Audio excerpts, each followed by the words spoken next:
I cannot wait to stream Marvel Rivals Ranked and be able to rank up, have a good stream, and maybe get a few clips out of it. Christ, I'm done. I'm over it. I'm actually so over it. I'm so over it. I'm done. I'm done. Fuck this. If this was also you at one point playing this game, you're not alone. I will admit, even though I've only played about a total of 100 hours on this game as a console player, making it to Grandmaster 2 1-ish, I did do all that as a solo queuing tank main as Penny Parker no less. That wasn't fun. Well, why? The solo queue experience is abysmal for any game, but as I've played many other games competitively over the course of many years, I can say with confidence that this game is probably one of the worst when it comes to their rank system. And it's not entirely NetEase's fault, but the thing that is...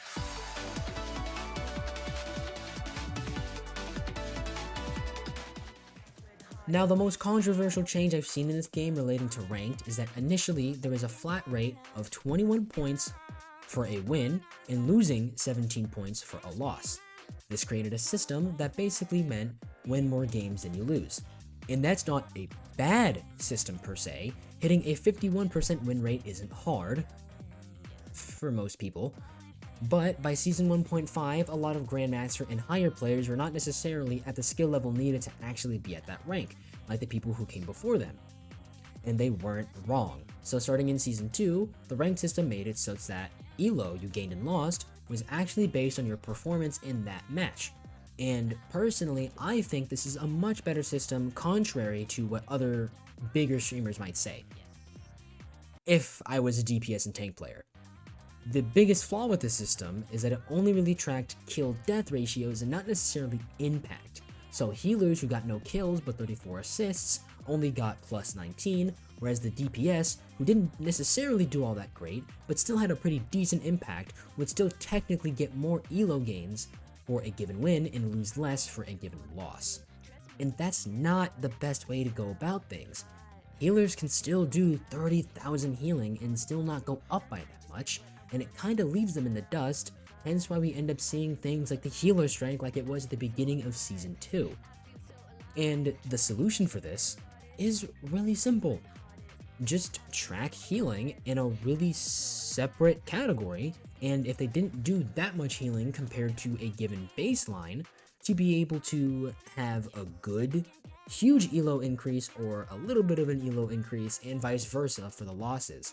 It would give DPSs their huge gains and a bunch of clips, and all the TTV DPS mains and Iron Fist can go wild, but the Cloak and Dagger main, who's completely comfortable saying us against the world for the gazillionth time, also won't have as miserable of an experience playing solo. But speaking of elo, the biggest reason why people get tilted towards this game in the first place is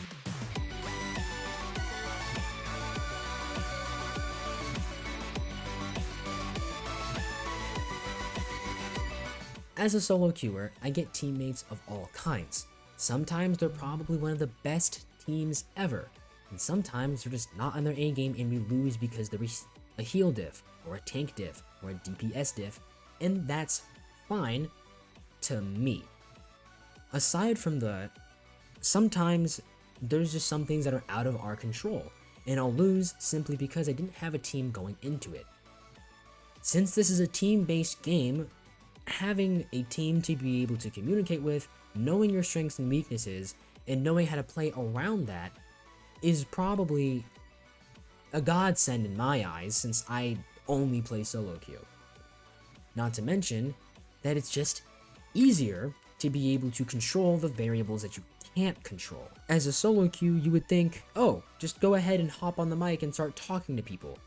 But that doesn't always work because some people don't talk and just don't even use their microphone what it's for, and others just all of a sudden don't like you because your username is weird, or you took their main, or you have the TTV tag in your name that says, oh, this guy is annoying, or they don't like your voice. There's so many things that can go wrong even with talking in game chat. People can just decide, I don't want to work with you, and then that's that.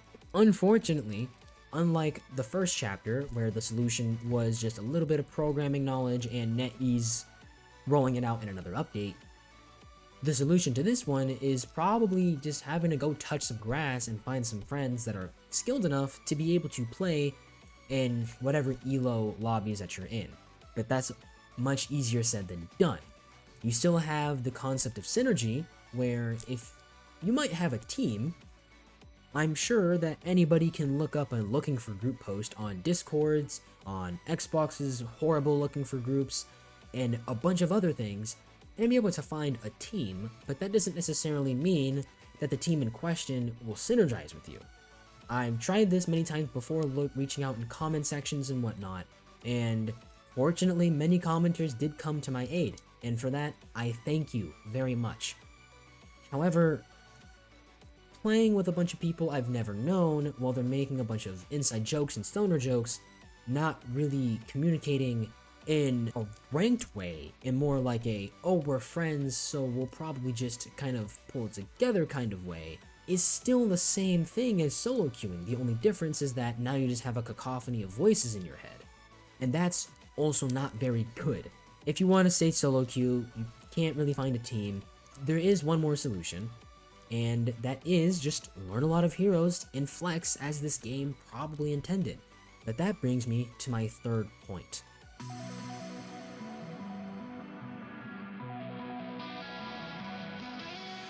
You can be one of the best mains at your given hero.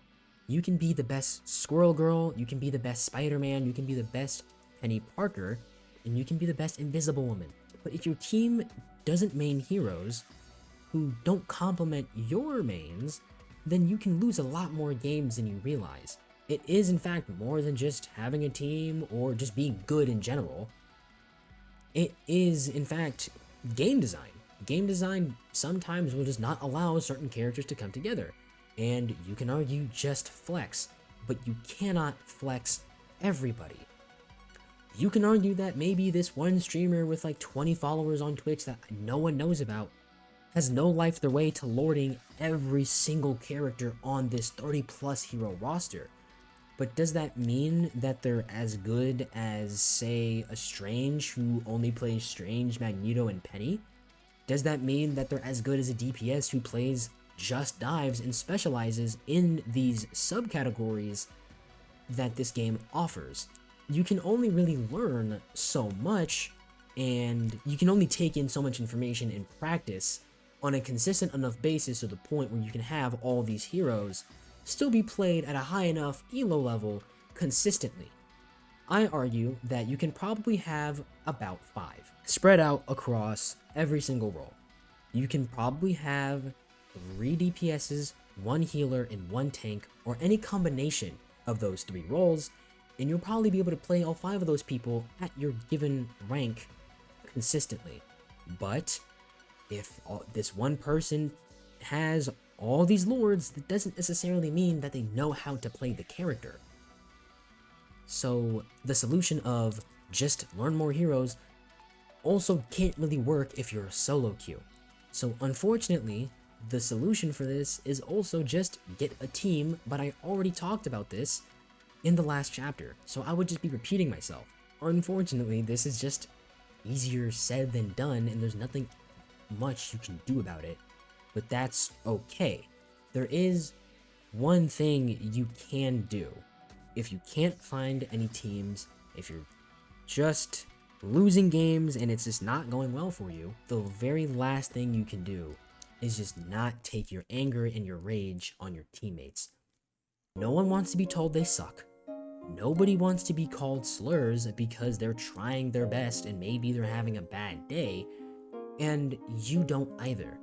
So as corny as it sounds to say treat people the way you want to be treated, in this case it's true. A little bit of kindness does in fact go a long way. If you don't say, hey, you suck, go switch, people aren't going to be as stubborn with it. People are much more likely to listen if you're just a little bit understanding and think of them as people.